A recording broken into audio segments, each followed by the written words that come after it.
ආයුබෝවන් මගේ YouTube channel එකට ඔබ සාදරයෙන් පිළිගන්නවා.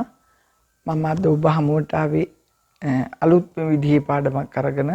මෙච්චර දවසක් මම මිනිස් රූපයක් නිර්මාණය කරගන්න විවිධ මිනිස් රූපයක් ගොඩනගා ගන්න සරල ක්‍රම විවිධ ක්‍රම කියලා දුන්නා. අද මම බලාපොරොත්තු වෙන්නේ ඒ ගොඩනගාගත්ත ක්‍රමයකින් නිර්මාණාත්මක මිනිස් රූපයක් අඳගන්නේ කොහොමද කියලා. මේ ඉස්සෙල්ලා මෙච්චර දවසක් අපි යන්නේ නිර්මාණාත්මක මිනිස් රූප නෙමෙයි ස්වභාවිකව ගොඩනගාගෙන ස්වභාවිකව අඳින මිනිස් රූප. මේක ගොඩක්ම වැදගත් වෙන්නේ උසස් පෙළ සහ ඊට වැඩි හිටියාට සාමාන්‍ය පෙළ දරුවන්ටත් ගොඩක්ම වැදගත් වෙනවා මේ නිර්මාණාත්මකව කොහොමද ගොඩනගාගන්නේ කියලා. මෙතෙන්දී අපිට මිනිස් රූපයක මූලික හැඩතල දැනගෙන අවබෝධ කරගෙන ඉන්න වෙනවා. ඒක මම ඊට ඉස්සෙල්ලා පාඩම් වලදී අවබෝධ කරා. මිනිස් රූපයක මූලික හැඩතල යොදාගන්නේ කොහොමද? සාමාන්‍ය මිනිස් රූපයක් ගොඩනගාගන්නේ කොහොමද කියලා. අද කියලා දෙන්නේ නිර්මාණාත්මක පැත්තෙන්. ඔබ දැකලා ඇති නිර්මාණාත්මක මිනිස්සු අපිට පන්සල් වලට ගියාම මහනුවර යුගයේ චිත්‍රවල තියෙන නිර්මාණාත්මක මිනිස් රූප තමයි. ඒ වගේම අපිට පුළුවන් ඒ අනුසාරයෙන් ඒවා අධ්‍යයනය කරලා ඒ අනුසාරයෙන් අපිට අපේ මාතෘකාවලට මිනිස් රූප නිර්මාණය කරන්න. නමුත් මෙතෙන්දී උසස් පෙළ දරුවෝ පාඨ කරන විදිහත් මම කියලා දෙනවා. සමහර මාතෘකා තියෙනවා අපිට මේ විදිහට අඳින්න පුළුවන් ඒවා. නමුත් උසස් පෙළ දරුවෝ මේ පාඨ කරන්න අවශ්‍ය වෙන්නේ වෝටර් කලර්ස් ස්වභාවික මිනිස් රූපයක් ගොඩනගන පාඨ කරන ආකාරයට තමයි. මොකද හේතුව ඒකෙදි තමන්ගේ දක්ෂතාවය ඔබට හොඳට පෙන්වන්න අවස්ථාව තියෙනවා. ඒකේ මාධ්‍ය හැසිරෙවිල්ල එහෙම බලනවනේ. ඒ නිසා ස්වභාවික මිනිස් රූපයක් අඳිනකොට අපිට වර්ණ එළිය අඳුර ත්‍රිමාන දාන්න වර්ණේ අඩු වැඩි කරන්න වෙනවා. නමුත් මේ වගේ මිනිස් රූපයක් අඳිනකොට පැන්සල් රේඛාවත් එක ගානටමයි යන්නේ. දැන් ස්වභාවික මිනිස් රූපයක් අඳිනකොට ස්වභාවිකව අඳිනකොට ඒකේ පැන්සල් ඉර රේඛාව අඩු වැඩි කරන්න ඕනේ. ත්‍රිමාන කරන්න ඕනේ. යටට යන තැන් උඩට මතුවෙන තැන් ඒ වගේ තැන් අඩු වැඩි කරලා දාන්න. හේබන වැටෙන තැන් ඒ වගේ අඩු වැඩි කරන්න ඕනේ. නමුත් මෙතෙන්දී එහෙම කරන්නේ එකට දිගටම ගලාන යන්නේ එකම රේඛාව. මේ අඳිනකොට බලන්න ඔබත් බලන්න ඒ වගේ මිනිස් රූප හැඩතල ඇඳලා නිර්මාණය කරගන්න පුළුවන්ද කියලා. ඒ වගේ අඳින්න පුළුවන් මාතෘකා මම පසුවට ඔබට කියන්න. මිනිස් රූපයක් විතර නෙමෙයි මම අද ගහක් නිර්මාණාත්මක කොහොමද? පොල් ගහක් නිර්මාණාත්මකව කොහොමද? ස්වභාවිකව කොහොමද කියලා දෙකටම ඇඳලා පෙන්නනවා. එතකොට ඔබට පුළුවන් ඒ වගේ මේ චිත්‍ර විෂය කිව්වහම මහා පරාසයක් තියෙනවා. විශාලයි. ඒකෙන් ඔබට ඕන දේවල් කරන්න පුළුවන් ඇත්තටම. ඒ නිසා ඉස්සෙල්ලා මූලික දැනුම අරගෙන ඉන්න ඕන. ඊට පස්සේ ඔබට හිතුව මතයට එක නිර්මාණ කරන්න අවස්ථාව හම්බ වෙනවා. ඒ නිර්මාණ වලට මූලික අඩිතාලමයි මම මේ දෙන්නේ. ඒ නිසා මේවම කරන්න හොඳ නෑ. මේවෙන් නිර්මාණ කරන්න.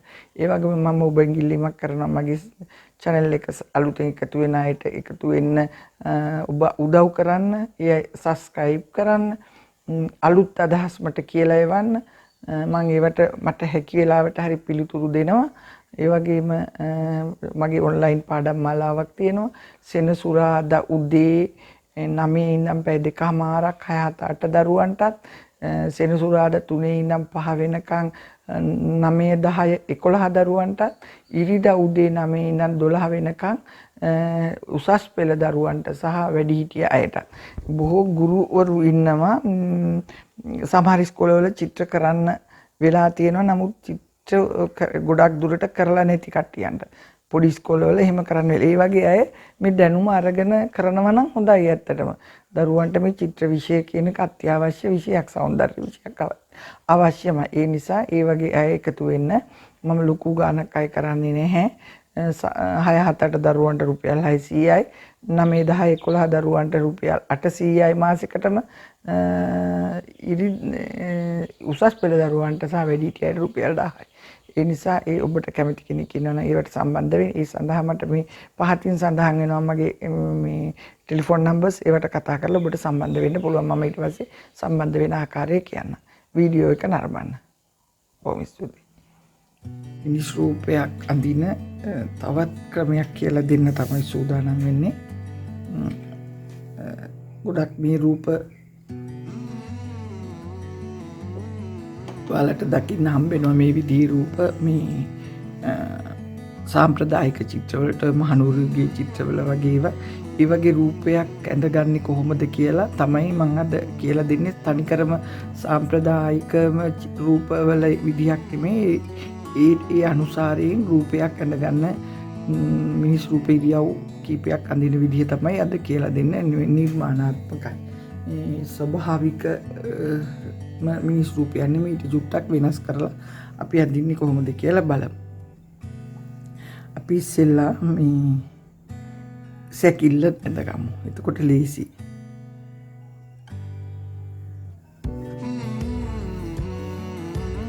ඉස්සෙල්ලා ඇඳ වගේ අපි සැකිල්ල ඇඳගමු. යන්තම් ඒක දාගන්නේ.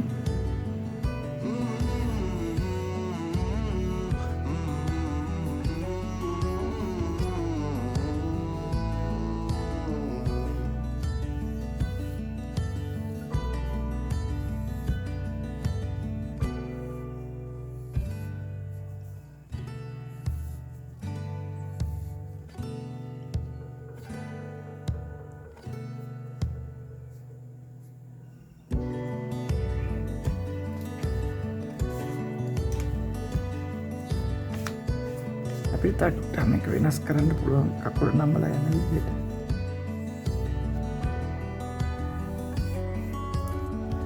මේක තනි කෙලින් දාමු අපි. මේක පැත්තකට ඇරිලා කොහොමද දාමු. ඔයගේ රූපයක් අඳින හැටි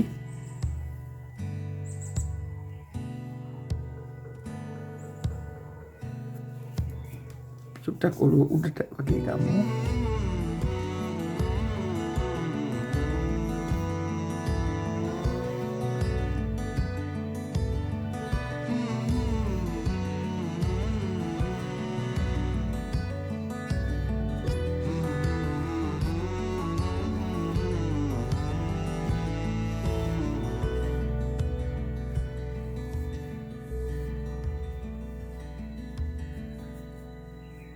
ඉස්සෙල්ලාම සැකිල්ල ඇඳගන්නවා. ඊට පස්සේ මේකෙන් හදාගමු රූපේ. මම ටිකක් අද පැන්සලකින් අඳින්න. මේවා චුට්ටක් මකලා මේක රේඛාව කැඩි කැඩි යන්නේ තනි රේඛාවෙන් යන්නේ. මේ බලන්න අඳින්නේ.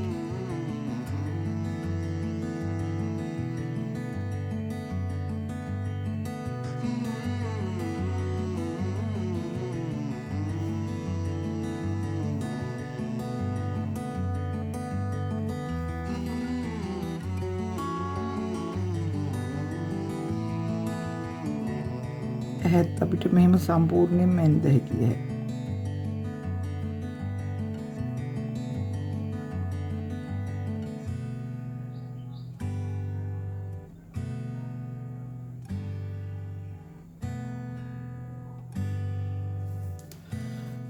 චුට්ටක් එකම කල හදාගමු.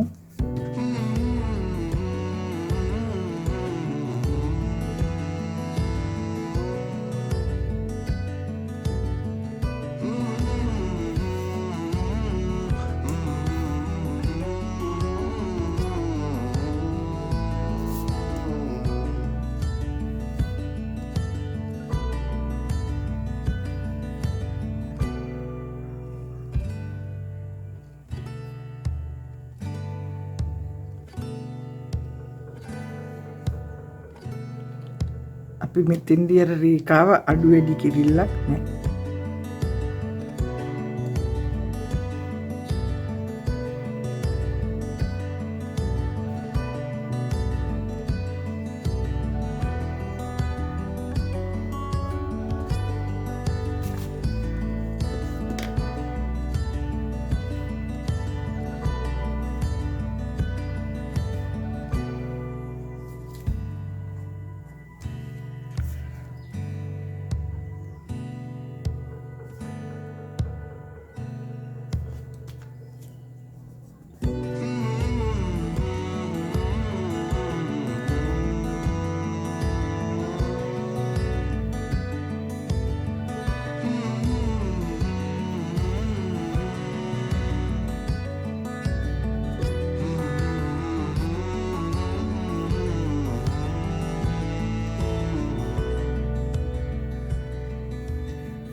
ඔන්න අපිට අඳින්න පුළුවන්.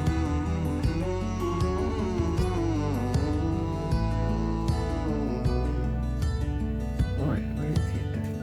මේ පිටිය ඔක හොඳට මේ කරන් යන්නේ.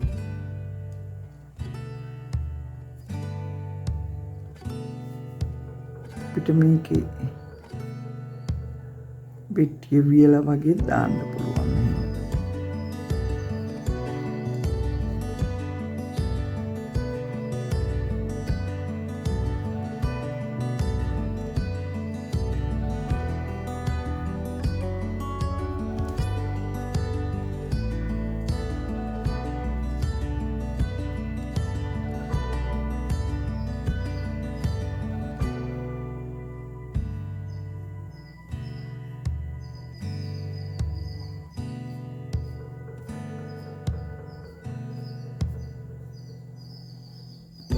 විදිහට දාන්න විදිහට දාන්න.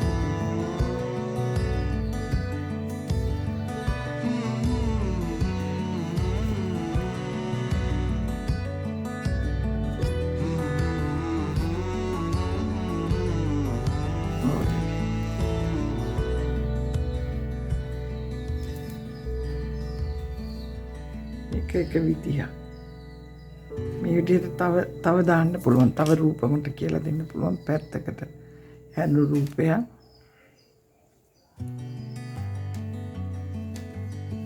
මේක ටිකක් පැත්තකට හැනු රූපයක්, තව පැත්තකටම හැනු රූපයක් දාන්න පුළුවන්. ඒකත් මෙහෙම අපි සැකිල්ල අරගමු.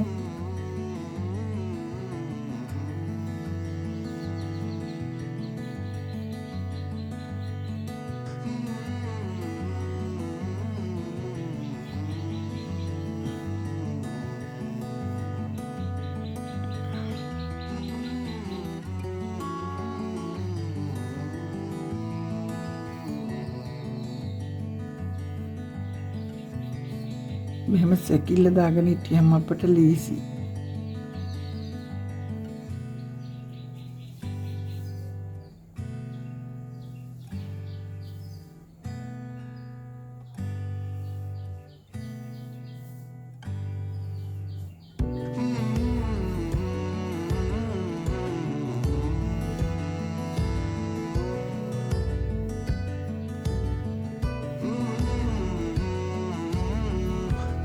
ඔය විදිහට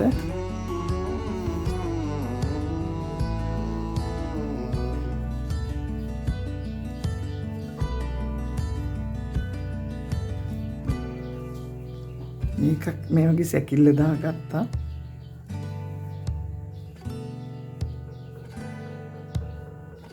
ඊට පස්සේ අපිට පුළුවන් මේක ඇඳ ගන්න. හොඳට පැත්තකට අඳිනකොට මෙහෙමයි.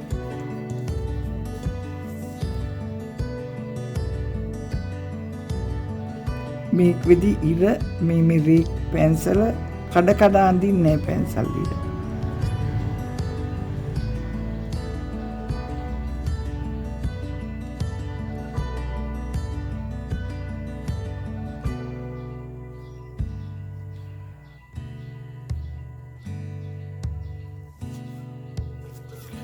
පිටුටක් එක කුඩා කරලා අඳිමු.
මේවා අපිට මකලා ගන්න පුළුවන්. මේ සැකිල්ල දාගන්නකම් විතරයි මේවා තියාගන්නේ.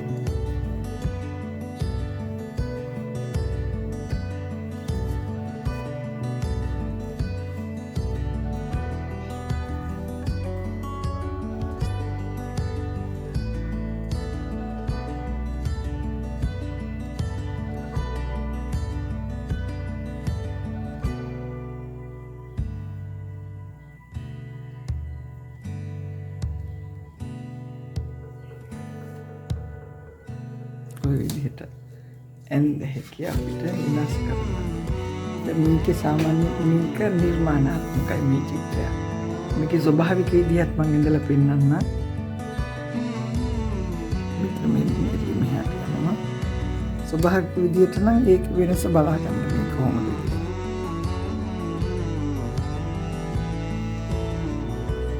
සෙකිල්ල දෙම්මා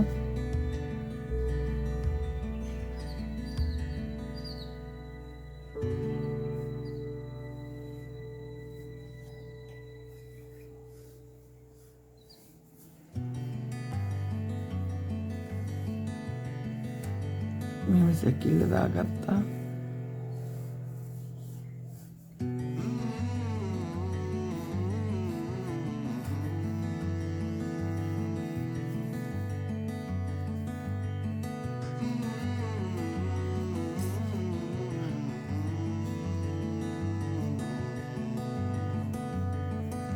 ස්වභාවික විදිහට අඳිනවා නම් අපි ඒක මේ විදිහ මේකයි මේක වෙනස අවබෝධ කරගන්න ඊට පස්සේ.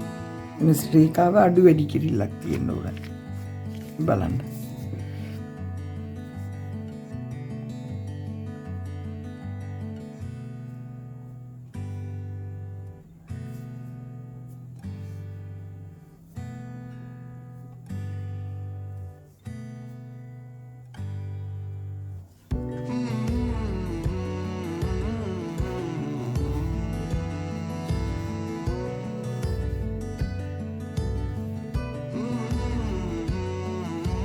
රේඛාව අඩු වැඩි කරනවා.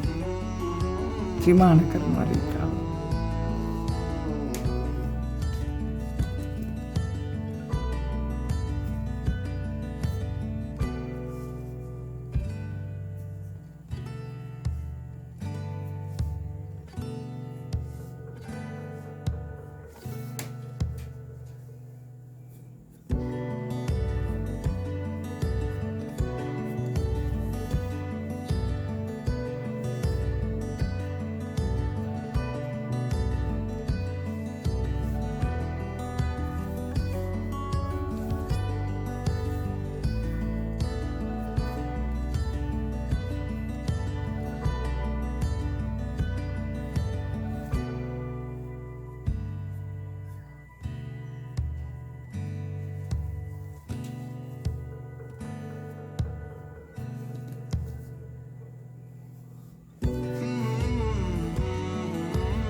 මේ වගේ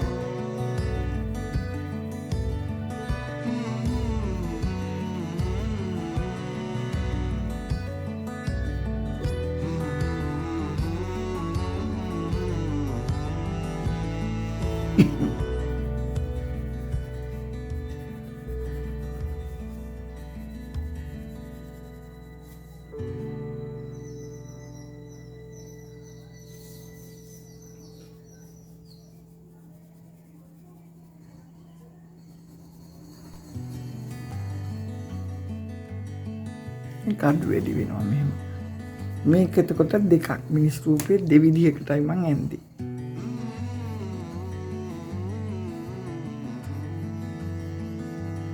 මේක නිර්මාණාත්මක මිනිස් රූපයක්, මේක ස්වභාවික මිනිස් රූපයක්. ගහක් කරේ මේ අඳිනකොටත් ඒ වගේ වෙනස් කරන්න පුළුවන්.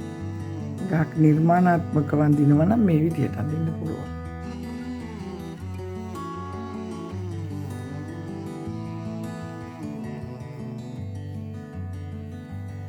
පොල් ගහක් ඇඳලා පෙන්නන්න.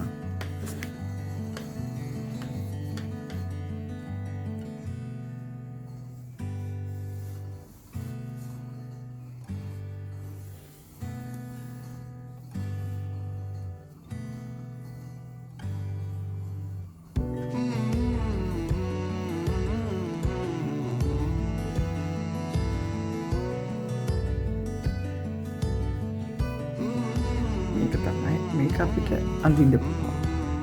එක දිගට එක රේඛාවම යන්න ඕන.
ඒවා පාට කරලා රේඛාවෙන් දාන්න පුළුවන්.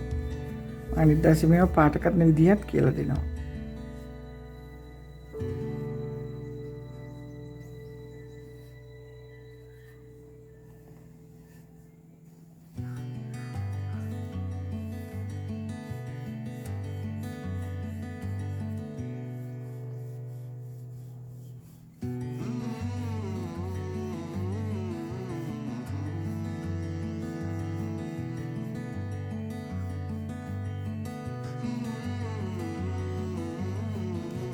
ඔය විදිහට ඇඳ හැකි නිර්මාණාත්මක පොල් ගහ.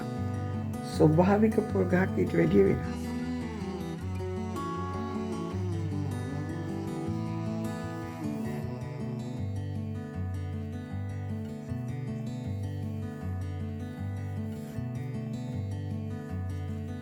මෙහින් තද මෝරලා වගේ හන්ද මෙහෙම තදට දානවා. මෙහාට යනකොට දළුවන්ද ලාවට දානවා.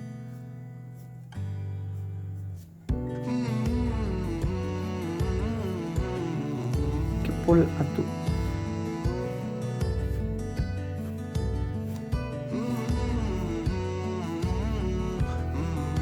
එකත් ලාවට තදට ලාවට දානවා.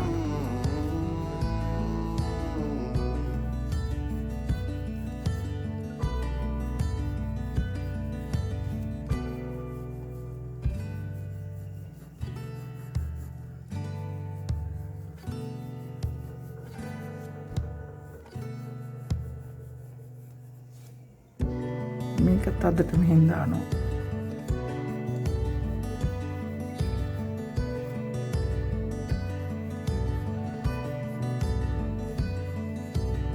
තදට ලාවට දානවා. අඩු වැඩි කරන්න ඕන පාට වර්ණ ත්‍රිමාණ වෙන්න ඕන.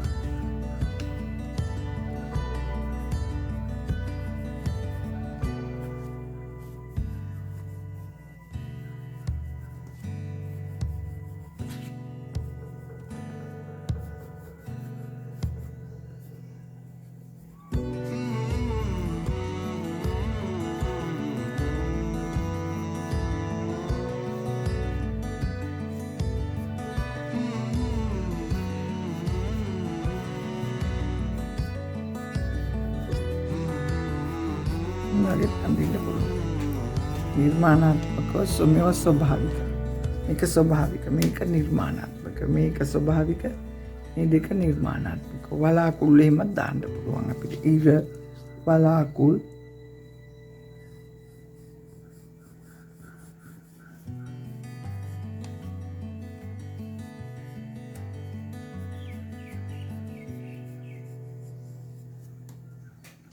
ඉර දාන්න පුළුවන් අපිට.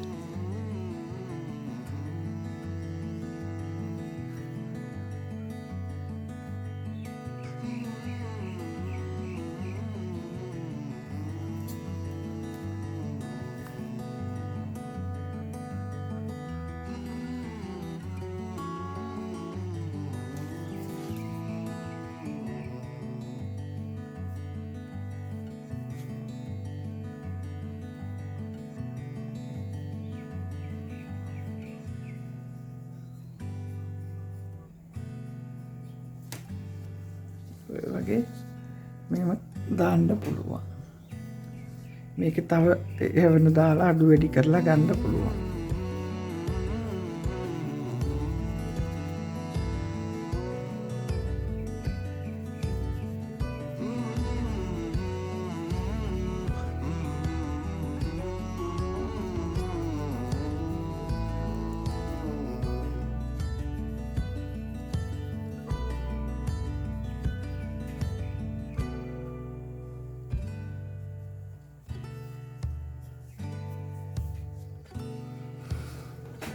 නිර්මාණාත්මක සහ ස්වභාවික රූප අඳින විදිහ තමයි මම මේ කියලා දුන්නේ. මේක අඩු වැඩි වෙන්නේ නැහැ මේ රූපවල.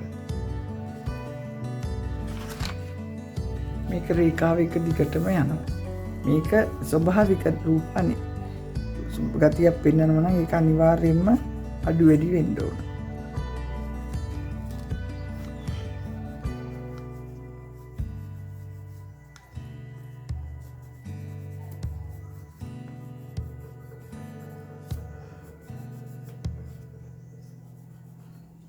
ඔය විදිහට මේවා අනිත් වෙන දවසක මම මේ වගේ දෙයක් වර්ණ කරන විදිහ තියෙනවා. ෆ්ලැට් වර්ණ මේවා පැතලිව වර්ණ කරන්න පුළුවන් ද්විමානව. මේවා අනිවාර්යයෙන්ම ත්‍රිමාන වෙන්න ඕන. තුන් පැත්තක් පේන්න ඕන. මේකෙන් ඝනත්වයක් පේනවා.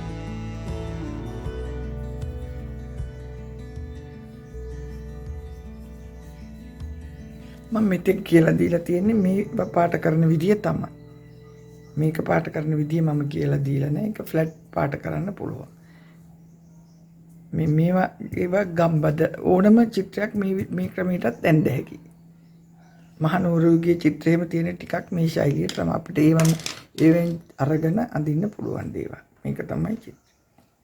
දැන් මේ වීඩියෝ එක බලලා ඔබත් ඒ වගේ රූප නිර්මාණය කරන්න බලන්න. වීඩියෝ එක නරඹුව ඔබට බොහොම ස්තුතියි.